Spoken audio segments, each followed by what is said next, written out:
Alrighty, hello again, everyone, and welcome to the Daily Caller podcast, the Friday video edition. I am Derek Hunter. I am your host, and as we do every Friday, we suck somebody from their normal lives into our miserable existence to try and sell you their wares. And this week is no different, although it is technically a little different, because this guy could fire everybody in the room, theoretically, although he wouldn't. He'd have his henchmen do it, Neil. His name is Tucker Carlson. The book, Ship of Fools, How a Selfish Ruling Class is Bringing America to the Brink of Revolution. Welcome to the show, Derek Tucker Hunter, Carlson. ladies and gentlemen, nice to see you. It's nice to meet you, Tucker. It's nice to meet you. Just for the record, I was the very first person hired at this Yes, you were. place. Yep. Long before there was a name, long before, it was just a concept. That's true. Over a couple of breakfasts. An inchoate concept, I would say. Yeah, it was weird. I remember leaving the first breakfast going, that's weird. That felt like a job interview, which made sense because otherwise you would have just wanted to have breakfast with me for no particular reason. I've had many breakfasts with you. Well, I know that, but this was like right after meeting you. And I thought, that's weird. That's true. No, I had already met you at a party at the night of the White House Correspondents' Dinner. Yeah, Christopher Hitchens' house. Yes. Great and guy. You were batting way out of your league. And I thought, always this bat guy's way above obviously my a good talker. Yeah, that's right. I could sling a line of crap together like nobody's business. And you slung about 70,000 words of crap together. Yes. Tell us about Ship of Fools. You've got Maxine Waters on here, Mitch McConnell. Yep. Lindsey Graham. Now, a couple of these guys I think are going to get hall passes considering the Kavanaugh situation, but you told me beforehand, no. Well, I mean, it's nothing personal. And look, it's not a book about Trump. It's the only book to come out in the last 2 years that's not about Trump. It's about why did Trump get elected, which is the most basic question of all, and one that I think everyone who lives in this city ought to be ruminating on. No one expected it. It was clearly a sign of disapproval. Voters were mad at the people in Washington. And that message kind of never percolated down to the people who live here. No one is even aware of that. Oh, it was the Russians, it was, racism. It's like, no. Happy countries don't have big populist movements. Dissatisfied ones do. It's super simple. I mean, if your wife leaves you for the mailman, who's 50 pounds heavier than you and, makes a 30-year salary, at some point you're like, she's awful, whatever, it's her fault, I get it. But at some point you're like, well, maybe I wasn't like a great husband. What would you define as populism? Well, populism is exactly what it sounds like. It's when the population of a democracy starts saying things like, well, wait a second, we've been asking for the following 5 things and you've totally ignored us. And so we're going to stage a revolt, a political revolt, against everyone in charge, not simply the opposing party, but our own party. And you get a full realignment. And by the way, it's never a good thing. It's never a good sign. I'm not endorsing populism in the book. I'm made really nervous by populism. There aren't any examples I've ever found where populism over time results in a happier country. But it's a sign that the people in charge need to start paying attention. It's super, super simple. So I'm writing a book not from the perspective of the angry working class. That's not where I came from. I'm writing a book that explains what the people who are moving the levers of power here in Washington think, because I know that world really well because I've lived my whole life in it. And they could not care less that the middle class is dying, for Have example. you noticed since the election of Donald Trump any change at all in none. that? The view of people who live here has never changed. Well, We're recession-proof. We just take other people's course, money, or we have the printing presses. DC's economy is based on the federal budget, which has expanded pretty much without pause since Pearl Harbor. So, we're set. We're good to go here. It's the richest metro area in the country because our economy, as you just said, is invulnerable to any kind of cycle because it's based on the federal budget. So, no, I'm amazed by it. Amazed that the posture on Trump has never really changed. The initial reaction was, oh my God, I'm leaving. And then it's like, well, where am I actually going to go? There's nowhere to go that's as rich and nice and leafy and recession-proof as Washington. And then the second response was, this is from Republicans, by the way, the second response was, well, this is an anomaly. It's a weird blip on the historical continuum, and voters have gone insane. They'll wake up and begin to obey again. We're just going to wait this out. But at no point did anyone say, wait a second, what are they trying to tell us? They being the people in charge of the government. The people, the voters, they don't care. It's bizarre. But part of you, knowing you for 10 plus years that it's been, you have to sort of love this to a certain extent because you're a bit of a pot stirrer yourself. You don't really like the calm seas. You like to mix it up. Well, I thought that's what I was like, and then all of this happened, and I realized actually I really do like the calm seas and quiet. I mean, I fly fish. That's my main interest. The quietest possible hobby you could have other than stamp collecting. I do like a kind of placid environment, and we're getting the opposite. I actually think, and I agree with, I guess, with liberals on this, that at some point things start to break if the intensity remains this high, and a lot of it's their fault in my view. But no, what I want is to return to the politics of 1996. I covered that presidential campaign. I can't remember who won because it didn't matter. It was Clinton versus Dole. I think Clinton won. I could be wrong. The stakes were so low that it's not even memorable. That's what I want, a country where people, normal people, don't care about the politics, because that means they're engaged in like finding the right spouse, building the business, raising decent children, like the things that actually matter. Well, the normal people in flyover country, as they call it, don't really care.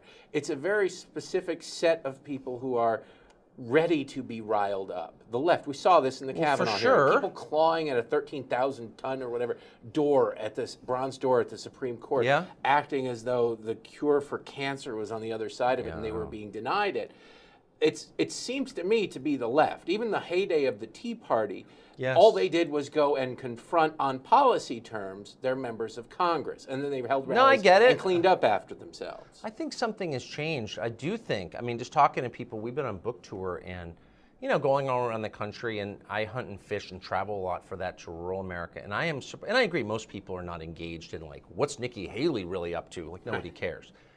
But on a macro level, people are way more engaged with politics, and our numbers and the Daily Caller's number, you know, Fox and the Daily Caller and every other politically oriented news organization is seeing this reflected in the numbers. More people are watching, more people are reading.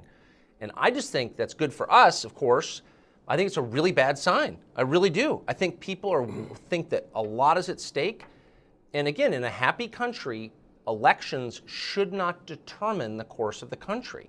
Politics is what you do to make room for the things that actually matter, your life.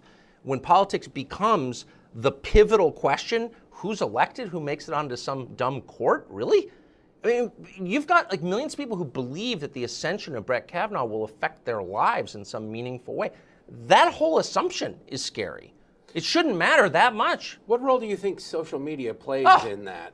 I know you're a big fan of Mark Zuckerberg. And the Twitter, you're constantly tweeting. But it now seems that what would have gone unnoticed can now be blown up into the biggest story of the week, of the day, of any moment at any time through social media. Do you know what a still is? A grain still? Yeah. Yes. I watched MASH. Exactly. Very clever. MASH, of course, is the name of the wort, the low alcohol content liquid that goes into the still, and then it's distilled to its essence, which is ethanol, alcohol. So, yeah, social media is really a still that kind of leaches out of people their very worst qualities, their nastiness, their insecurity above all. It plays on people's insecurities in order to engage them and addict them. And what you're left with is like the repugnant parts of humanity. And taken out is like everything that's good about people, the forgiveness, the decency, the empathy, none of that. The humor. Is the humor, exactly, the nuance, the sweetness, the subtlety, it's all gone on social media. And all you have left are the hard edges, you know, the abrasive parts of people, the sharp parts. It couldn't be worse. And what it does, this is much written about and very obvious, but it causes people to assume a tribal and defensive crouch, you know, my people versus your people, whatever that is, which is bad. And it causes like profound volatility. It's a total disaster. And what bothers me about it is not that like, you know, Twitter or Facebook or Google are getting rich from it. I get it, okay? Brandon Williamson and Philip Morris got rich selling cigarettes to kids. I get it. What bothers me is that the rest of us are like, well, we're defenseless. We just can't stop it. It's technology. It's inexorable. It just keeps going. And we're just going to sort of bob along like a cork in these roiling seas. It's like, no, wait a second. It's our country. We're in charge, actually. This is garbage. This is poison. And we should make an active effort to destroy these companies. That's how I feel about it. But your natural instinct is libertarian. No. And it used to be. You My were very, personal very instinct is libertarian. Well, right. But now you're calling for regulation of these giants. What I care about are outcomes. I don't care about the process. It's not a religion. The market is not the same as the Christian catechism. It doesn't matter how you get there. What I want is a stable country where normal people with IQs of 100 and incomes of 70 grand can lead happy, unmolested lives with the hope that their kids might do better. That's what I want. Do you believe the government can deliver that? I don't think it's about the government. I think the main misperception that conservatives labor under is that everything is about the government, that the threat to our freedom comes from the government. We were taught that by our libertarian mind masters who are fools and children. And they taught us that, and we believed it, including me. I believe that, the government's a threat. No. Who's more powerful, Google or the Social Security Administration? Who knows more about you? It's not even close. Google is so powerful, the government doesn't even dare rein it in. Google's not an American company. It's a multinational owned by the sovereign wealth funds of other countries that hate us. And we allow Google to assume total control of all information in English? What?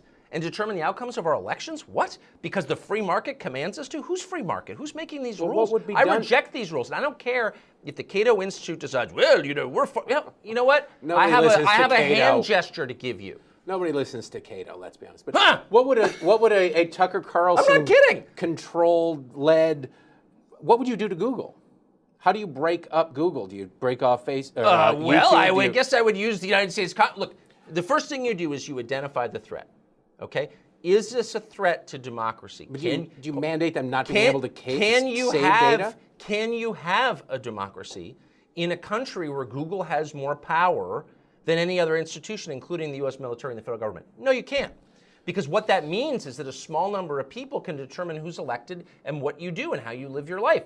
So first But don't we give them that power? They're not usurping it, really. Bing is out there. Right, I love this. This is like the other Chamber of Commerce talking about. Yeah, I understand So that. look, you've known junkies. Yes. You're from Michigan. I have too. We're not all junkies in Michigan, just most of us. My wife's from Michigan. I love Michigan. I'm not attacking. I'm just saying, like, if you live in D.C., you don't know anyone who's addicted to fentanyl or heroin. You just don't. But if you're not from D.C., you probably do. And I do, actually. A couple of people. Are they in charge of their addictions? No, they're slaves to their addictions. They actually, free will recedes. And this is one of the great lies, that we're the author of our lives and everything that we have is the product of choices that we made. That's a total lie. Like, why did the girl in your 5th grade class die of leukemia? Because she made bad choices? No, because actually we have less power than we acknowledge.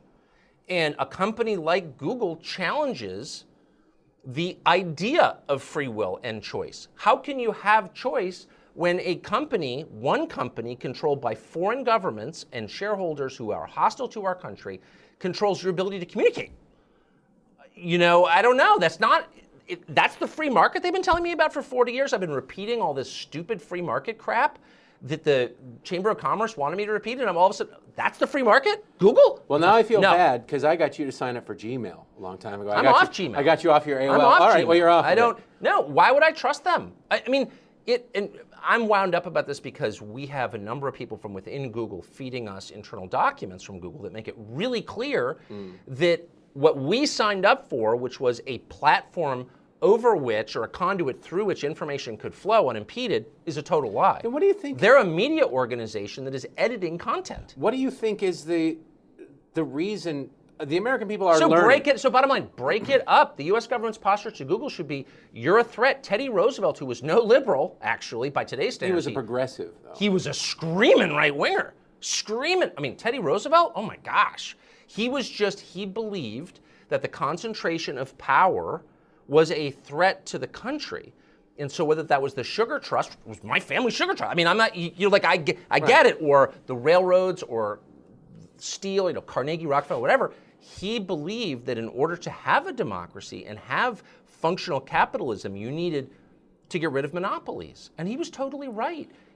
China has all kinds of government-sanctioned monopolies. Are they a more free market than we are? The whole thing is insane. What does it say about the American people, though, Tucker, that they know all of this? They've seen your reports. They've seen the reports on the Daily Caller and newspapers throughout about what Google does, and yet you sit down to search, and 99% of the people still go Google.com. Because Google makes a great product. But what's the argument that people, because they know something is bad and that bad things still exist, that they're somehow complicit in its badness? But they'll complain about they're hoarding our information, they're manipulating our information. Yeah, but like Facebook, they'll still go to Facebook 50 times a day, knowing full well that Facebook is selling their data and making a fortune off of and them. the junkie hits the needle knowing it's killing him, but he does it anyway.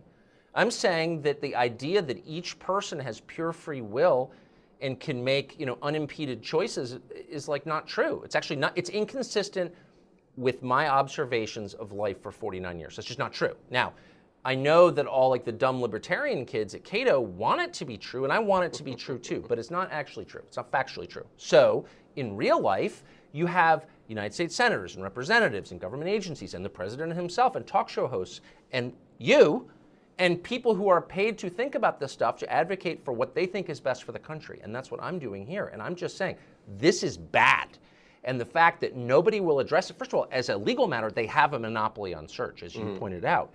And the chairman of the Senate Antitrust Subcommittee, and I'm not going to name him, but he's a senator from Utah, the junior senator from, okay, it's Mike Lee, totally unwilling to do anything about that. And I actually asked him, like, so if Google's not a monopoly in search, like, what is a monopoly? Honestly, like, what is a monopoly?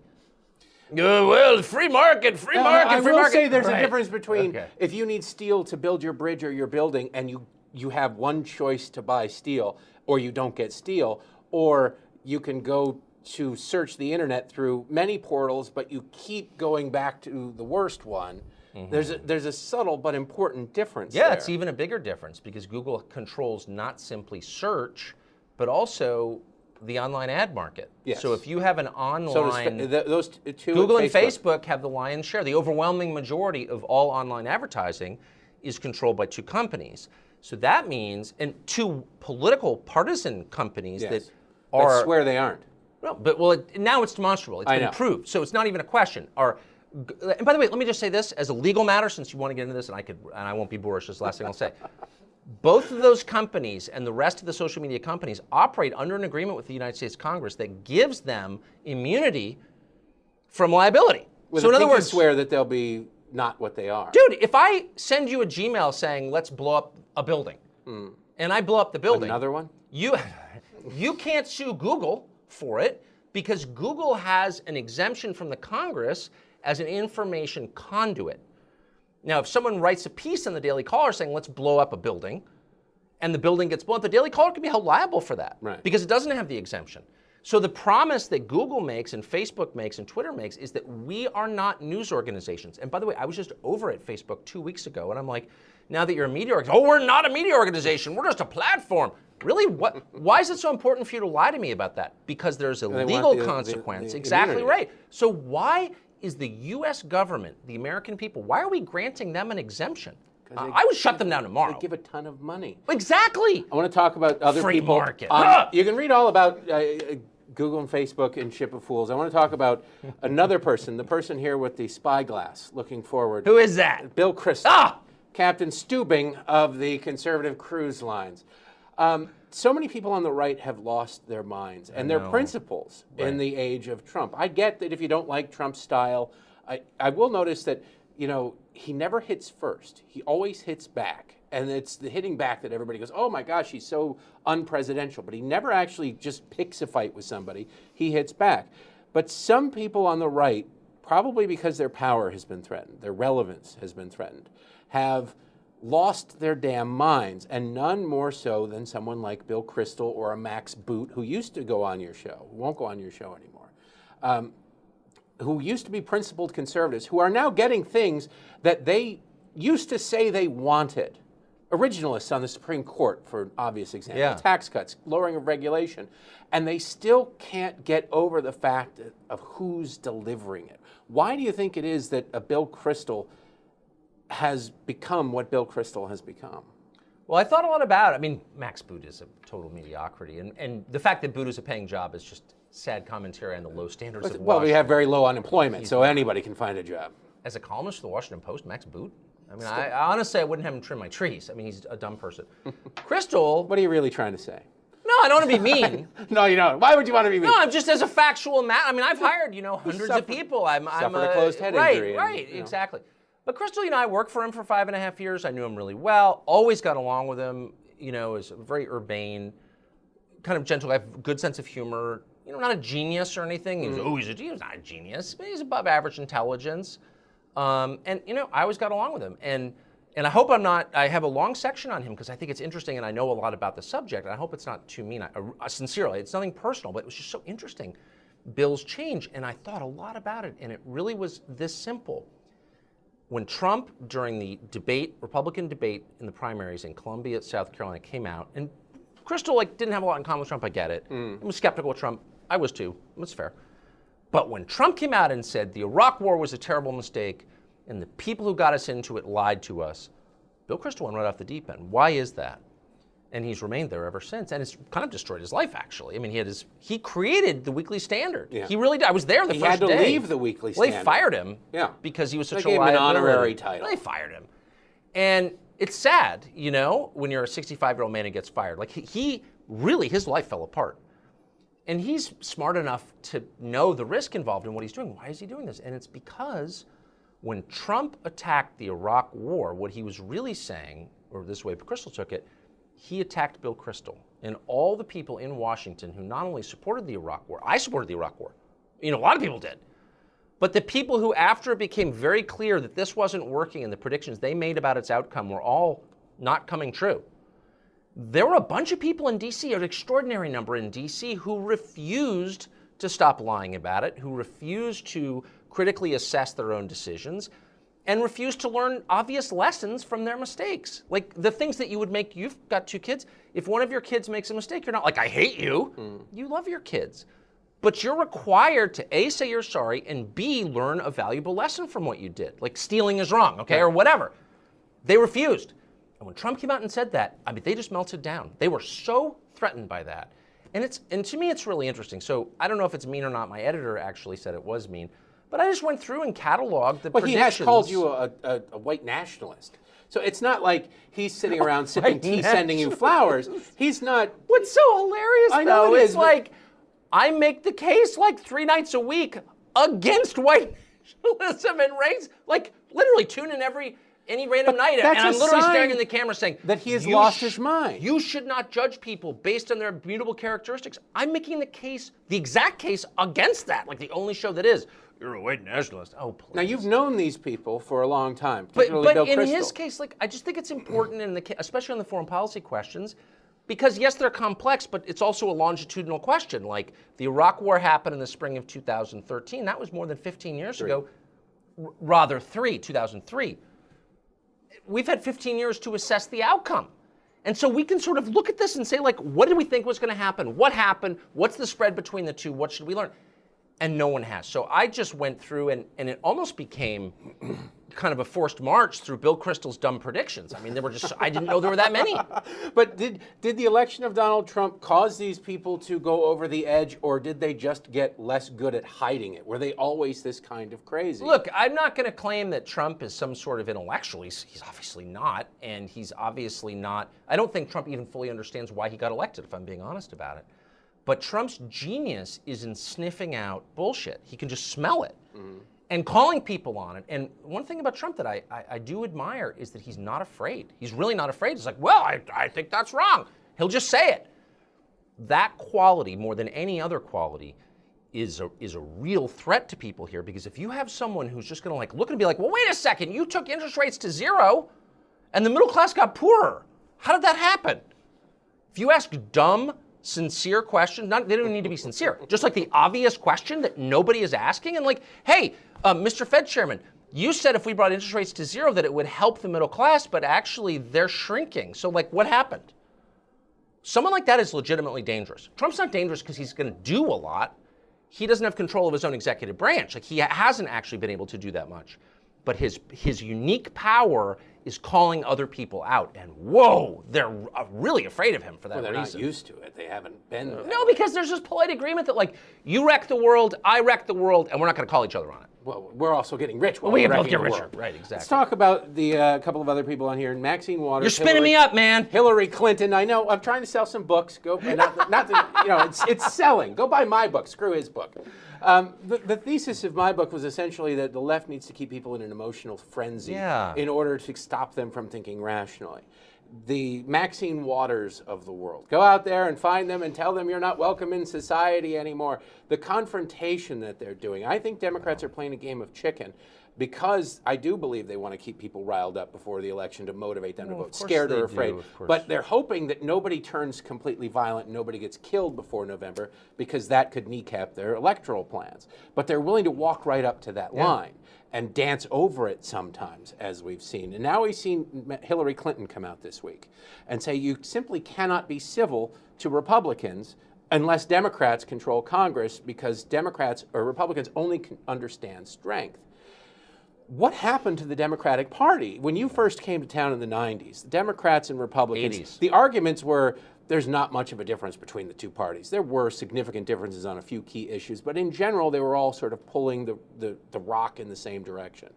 Now they are not. The Democrats have gone from a party with a fringe to fringe. There is no Afghan left. It's just fringe. They're not in control. Their leaders are not trying to appeal to them to right the I got ship. it. No, I got it. They're trying to get out in front. What happened and where does it go? Does it end in violence? Oh gosh, I hope not. I hope not too, but what I hope and what I think are two different things. Because you get into a very familiar cycle, right? I mean, it's, you can think of 50 examples from recent world history where people get in a cycle of violence and retribution, and it's impossible to control once that starts happening. So obviously that is the nightmare that we all fear. I think what's happening, there are a bunch of different things happening, and I think you got to a lot of them, but I think from a political perspective, the leaders of the Democratic Party probably don't seek a lot of the things that are happening within their own party. So there was this populist revolution aimed at the Republican Party, and the middle class took over the party, and Donald Trump showed up. And there's populism on the left too with Bernie Sanders. Well, that's It exactly. just failed. Well, no, it's not. So there are two strains in the Democratic Party. There's the populist economic strain, which I think has some valuable things to say, to be totally blunt about it. Bernie Sanders is a kook or whatever, but not all of Bernie Sanders' voters are kooks. A lot of them voted for Trump. The message was not so different. The middle class is shrinking. That's the message. That's a true message. The other strain is the tribal strain, and that's an absolute existential threat to the country. And it's what I argue against every night, and in return for arguing is, you're a racist. Really?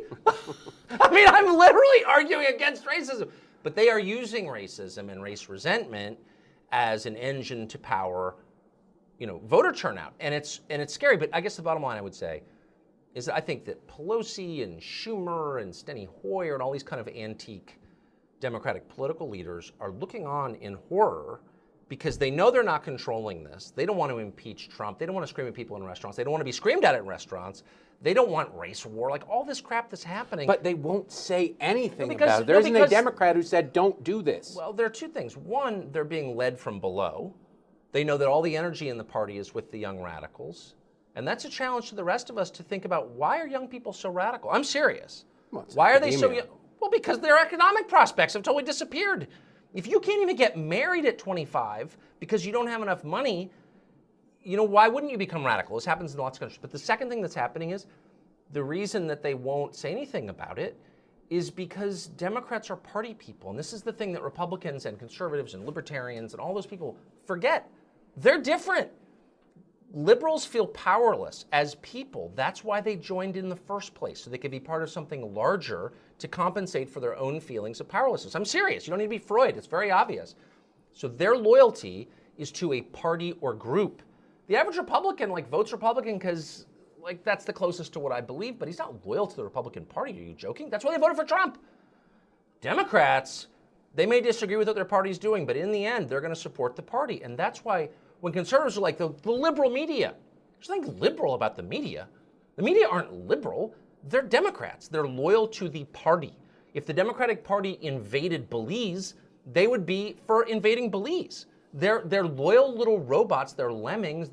It's a mindless horde of sad, insecure, dumb people hoping to become powerful by glomming onto a bigger structure. I think most Democrats... Right? No, not completely. Yes! I think that most people who vote Democrat in the country outside of the coasts don't pay enough attention to really know what their party is advocating for anymore. They vote Democrat because they're union households, their parents voted Democrat. That's always what they did. It's sort of a muscle reflex that they go into the voting booth and they find the D. That if they actually paid attention, if they watched Tucker Carlson tonight, for example, all 80 million of them, I think they would never stop vomiting and never vote Democrat again if they actually saw what these people are doing. Well, I think there has been this so you grew up outside Detroit in a heavily union My dad area. was UAW. Exactly. And like your neighbors and childhood friends, they're voting for Trump. You haven't even told me that. I just know that. It's true. A lot of them who voted Democrats their whole lives are now voting Trump. And so the realignment is underway. That's a real thing. I'm just saying what accounts for the emotional response that you see from like normal Democrats, some of my neighbors, good people actually, but when they see Trump elected or Kavanaugh elected, I mean, I sat through 2 election nights where Barack Obama, for whom I actually had contempt, was elected president. I didn't cry. Not because I'm a tougher man, but because I didn't feel personally disempowered. That's the point. For Democrats, for liberals, politics is at the center of the world, of their universe, of their worldview. I'm not powerful unless my party, my people, my group has political power. That's not how conservatives feel. I'm not powerful if one of my kids is in trouble or I'm getting fired from my job. Do you know what I mean? Or I'm fighting with my wife. For them, they're seeing, think globally, act locally. No Republican has ever said that because Republicans don't think globally. They think in terms of their family and their church and their job. Do you know what I mean? Yeah. So like you're watching these people pounding on the front door and it's like, okay, they're little lefty robots getting orders from George Soros, all true. But why are they doing that? They're doing it because they feel diminished personally by Brett Kavanaugh getting on the Supreme Court. That's like freaking insane, but that's how they think. Well, Democrats don't I'm legislate. getting some nicotine lozenges because you're spinning me up so much. Democrats don't legislate I gotta anymore. go. I've written this in my columns. Democrats don't legislate anymore. They now try and impose their will through the courts. They always so did. The court is their end-all, be-all. Well, It is their exactly. control of Congress, and they lost it. All right, we'll start to wrap it But up I just here. mean the emotional intensity. Oh, I know. I mean, sure, of course, look, the plan electorally is really simple. The American middle class doesn't vote Democrat in large enough numbers to get them elected. They need to import new people. So that's what immigration is about. It's not about improving our economy or making our society happier. It's about Democrats winning. Obviously, I get all of that. We have gone from a melting pot to a series of chafing dishes where each individual yeah, chafing dish is because manipulated it by the works left. for them. But where's the emotional? I mean, you must have friends who are liberals I have who friends. can barely who can barely I do, talk I to swear. you. No, I'm serious. Who are like who take it so personally, and as a non-liberal, you're probably like, well, Yes. okay, I still like you. Calm down. Right. They can't. Why is that? Because to them, this is not like some compartment in their life that hasn't gone the way they hoped. This is their whole life. It's scary, Well, man. I'm reminded of Gerald Ford, a government big enough to give you everything you want is big enough to take away everything you have, or some such Yeah, but the quote like government's that. inefficient and dumb. I know that, but And- they and look to it's- government to give them things. Of course, They and it's- believe that healthcare is a right because the government decrees You know it what's to be not a right. inefficient and dumb? And do you know what is not riven by partisan conflict? What is highly efficient? Google. I'm serious. They're not dumb. It's not some like unionized bureaucrat Well, let me who's like search going that out really to smoke quickly. weed Yeah, over you're right, lunch. you're It's right. like these are intense people with no oversight or transparency at all that can dump your email records online if they want. Or how about your search history? How would you feel about that, Derek? I'm comfortable with it. Comfortable with it. Some of the emails you've sent me over the years, I'm not so comfortable going Turn out. it back on me, and man. vice versa. So who's the captain of the ship of fools, and how do we right this ship? I don't know who the captain is. I have a weakness for extending metaphors past their carrying capacity, so I'm not gonna. Well, then how I'm do not we gonna right the fall ship for of that. fools? What do we do? It's really it's both simple and really hard. What you do, look, the problem is populism is a response to the problem, and the problem is a ruling class that is lacking empathy and wisdom, okay? And any concern for the people it rules over. Do they lack it or do they ignore it because they benefit? Well, I've got a whole section. I mean, I actually think our system, the meritocracy that we created with the SAT 50 years ago, has wound up producing a uniquely unimpressive ruling class. I really think that. Unimpressive not because they're dumb, some of them are really smart, but because they feel no obligation to the people beneath them. What's happened is you've seen this horrifying marriage of libertarian economics and left-wing social values. I mean, there's nothing that the guys who run Apple would disagree with the Cato Institute on economically. They're totally for free markets, open borders, right? Steve Free Jobs trade. came in and stopped giving away money to left-wing organizations. We're going broke. Let's stop Not being a because he charitable disagreed organization. with We're them, a company. but because he's greedy. Right. Okay? So your rich people need to feel some obligation to those beneath them. Protestant guilt was a really important ingredient in the success of America. The Protestant churches went away to be replaced by worship of wealth and self, right? I mean, I'm sorry to sound that way, but it's like, it's true. Anyway, whatever.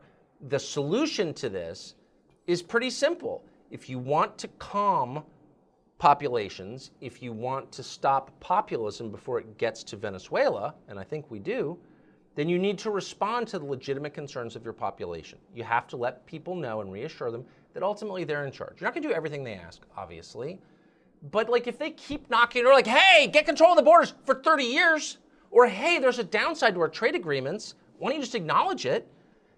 You know, give them a little. It's just like marriage. Like you can boss your wife around for I've seen this happen a long time.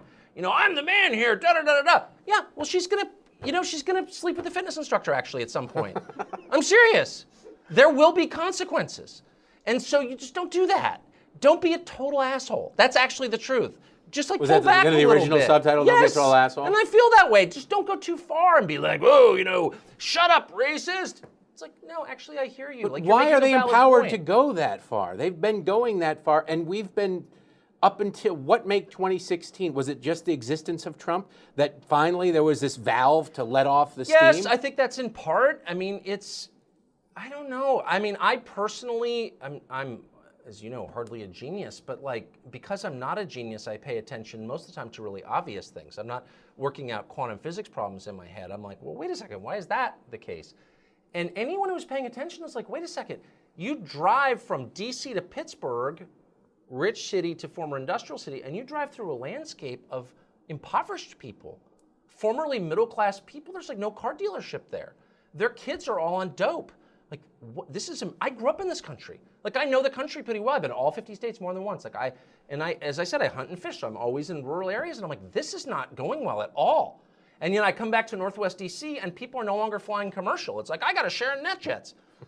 It's like, the contrast between the two is just too stark, and I started to think, aren't you going to get political volatility at some point? And then the crystallizing moment for me, and I actually wrote this in a piece for Politico, predicting Trump was getting elected a year before he did, was I was talking to a buddy of mine in Maine who has a high school diploma, I think, maybe, runs a sawmill, and I said, and he's a wonderful guy and very smart, actually, and I said to him, who are you going to vote for? He's conservative, obviously. He's got a gun on his hip, literally. He's carrying a 44.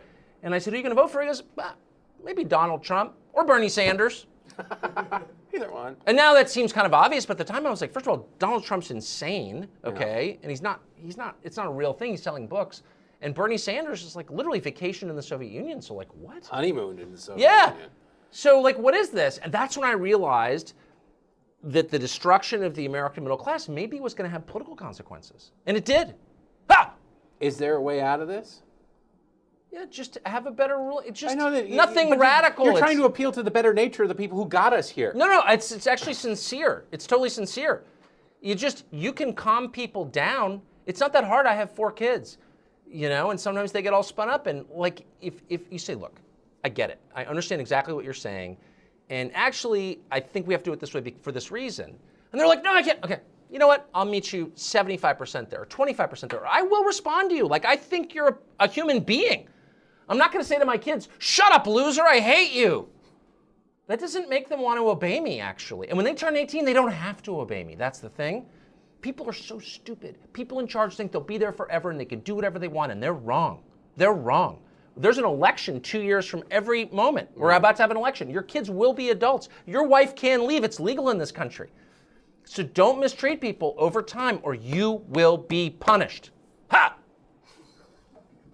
Well, on that note, I will ask you, thank you for coming in. Oh, I love it. I'm literally sweating. You got me going, man. There's no air conditioning in this room either. Yeah, it's I don't know. You're not on the McLaughlin group. It's just the two of us. That doesn't even exist anymore, man. It still does. It actually does. Whatever. I don't watch TV. His carcass is sitting there. But it's still the show. It's still called the McLaughlin Group, but it's not. I'm going to ask you to draw 2 names from here. 2 names. Dig down all right. And read them aloud. I'm going to go to the bottom. I'm sure every one of these pieces of paper has the same name written on it. These are for signed. It's such a scam. I know how this. I used to work I'm here. open to bribes. Nobody's offered to PayPal open me. Open to bribes. You're soliciting bribes. All right. David Limbaugh signed books. Who you got here? Stuart McKelvey. Come on down. You're the next contestant on whatever this is. Stuart McKelvey. He wins a signed David Limbaugh book. David Limbaugh was sitting in your I just saw him book. the other day. They're sitting in your chair. This is like the greatest name I've ever seen. I don't know if this can be real, but if it is, congratulations on having it. Diana Mounts Green. Diana Mounts, There you go. MOUNCE-green with an E at the end. Diana Mounts Green, you win. What she does on her weekends is nobody's business. So these two will be getting emails from me very shortly. We don't have, these are just prop books. They're real books, but we can't get them signed to give away to you. So at some point, I will get him to sign some books when we actually get some books. These are already spoken for. So we'll give away more David Limbaugh signed books next week because Tucker's a cheap bastard. He didn't give us any signed. Amazon is like, after my tech rant, they like shut down. Like, we don't have the book. Yeah, what is that? One to We don't 3 have weeks. that. It'll be there in a couple of months. It's fine. Don't ask Garbage. questions. You Yeah. know, go to Barnes & Noble, go to your local bookstore, go to your library. Don't go to the library because nobody buys it at the library. No, that's Don't if you're sign it out at the homeless library. and you're looking for a place to sleep, go to the library. Yeah, Otherwise, shower in the sink and go to sign Barnes out & Ship Noble. of Fools. Tucker, thank you for coming Thank in. you, Derek. I loved it. Just one last note. You named this after a Grateful Dead song? I'm not going to admit that. No, I named it after Book 7 of the Republic by Plato. His Conversations with Socrates. And a Grateful Dead song. The Grateful Dead. The Grateful Dead suck. Well, I do want you They to don't sign this suck. one for me. I'm not No, signing they your book suck. now. Sign it. Thanks for this a watching. pen? No, it's not. It's a vape pen. Oh, okay. Thanks for watching. Thanks for breaking the fourth wall. Subscribe. Do whatever you got to do. I apologize on behalf of Tucker Carlson. Watch Tucker Carlson tonight, even though he never has me on. See you next Monday. Thank you.